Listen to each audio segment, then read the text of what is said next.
The Lord is near to all who call on him, to all who call on him in truth.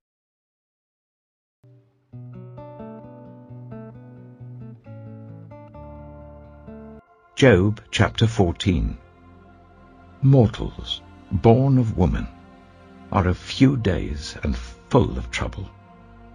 They spring up like flowers and wither away, like fleeting shadows. They do not endure. Do you fix your eye on them? Will you bring them before you for judgment? Who can bring what is pure from the impure? No one. A person's days are determined.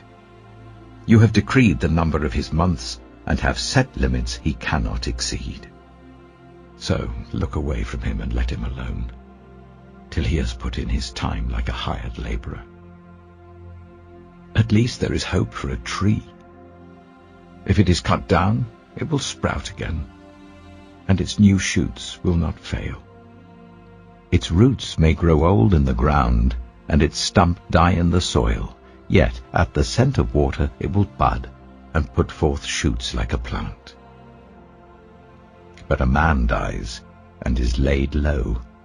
He breathes his last, and is no more. As the water of a lake dries up, or a riverbed becomes parched and dry, so he lies down, and does not rise. Till the heavens are no more, people will not awake or be roused from their sleep. If only you would hide me in the grave, and conceal me till your anger has passed. If only you would set me a time, and then remember me. If someone dies, will they live again? All the days of my hard service I will wait for my renewal to come. You will call, and I will answer you. You will long for the creature your hands have made. Surely then you will count my steps, but not keep track of my sin. My offenses will be sealed up in a bag. You will cover over my sin. But as a mountain erodes and crumbles, and as a rock is moved from its place, as water wears away stones and torrents wash away the soil, so you destroy a person's hope. You overpower them once for all, and they are gone. You change their countenance and send them away. If their children are honored, they do not know it. If their children are brought low, they do not see it. They feel but the pain of their own bodies and mourn only for themselves. Job chapter 15. Then Eliphaz the Temanite replied, Would a wise person answer with empty notions, or fill their belly with the hot east wind? Would they argue with useless words, with speeches that have no value?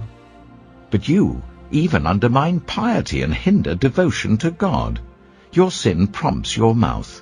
You adopt the tongue of the crafty. Your own mouth condemns you, not mine. Your own lips testify against you. Are you the first man ever born? Were you brought forth before the hills?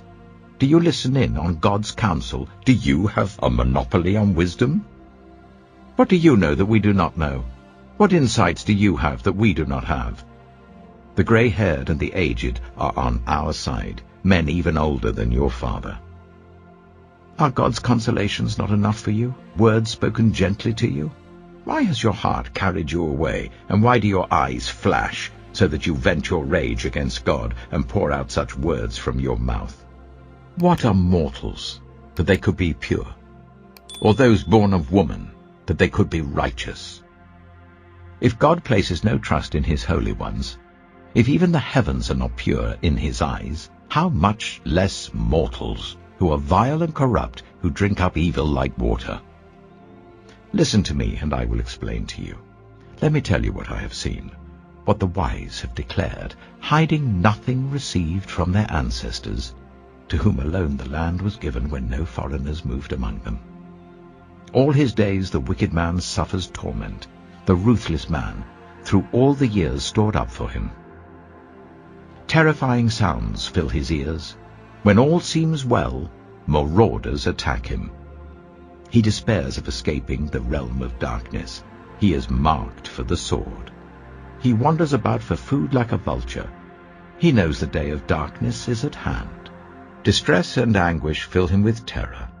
Troubles overwhelm him, like a king poised to attack, because he shakes his fist at God and vaunts himself against the Almighty, defiantly charging against him with a thick, strong shield. Though his face is covered with fat, and his waist bulges with flesh, he will inhabit ruined towns and houses where no one lives, houses crumbling to rubble.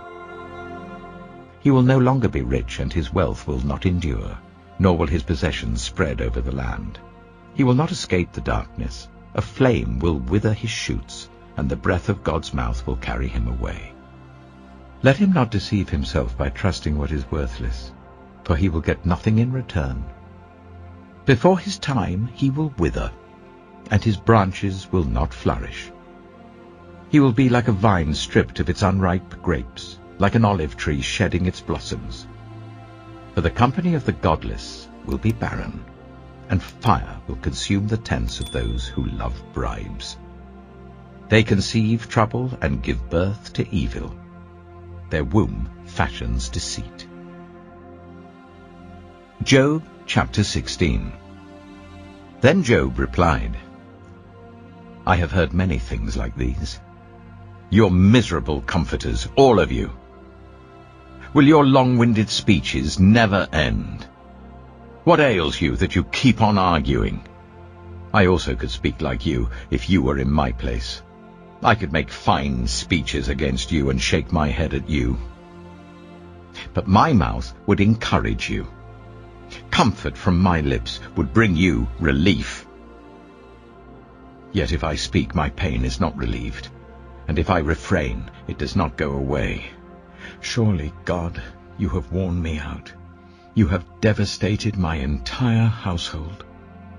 You have shriveled me up, and it has become a witness. My gauntness rises up and testifies against me. God assails me and tears me in his anger and gnashes his teeth at me. My opponent fastens on me his piercing eyes. People open their mouths to jeer at me. They strike my cheek in scorn and unite together against me. God has turned me over to the ungodly and thrown me into the clutches of the wicked. All was well with me, but he shattered me. He seized me by the neck and crushed me. He has made me his target. His archers surround me. Without pity, he pierces my kidneys and spills my gall on the ground. Again and again he bursts upon me. He rushes at me like a warrior. I have sewed sackcloth over my skin and buried my brow in the dust. My face is red with weeping. Dark shadows ring my eyes. Yet my hands have been free of violence, and my prayer is pure. Earth, do not cover my blood. May my cry never be laid to rest. Even now my witness is in heaven. My advocate is on high. My intercessor is my friend, as my eyes pour out tears to God. On behalf of a man, he pleads with God as one pleads for a friend. Only a few years will pass before I take the path of no return.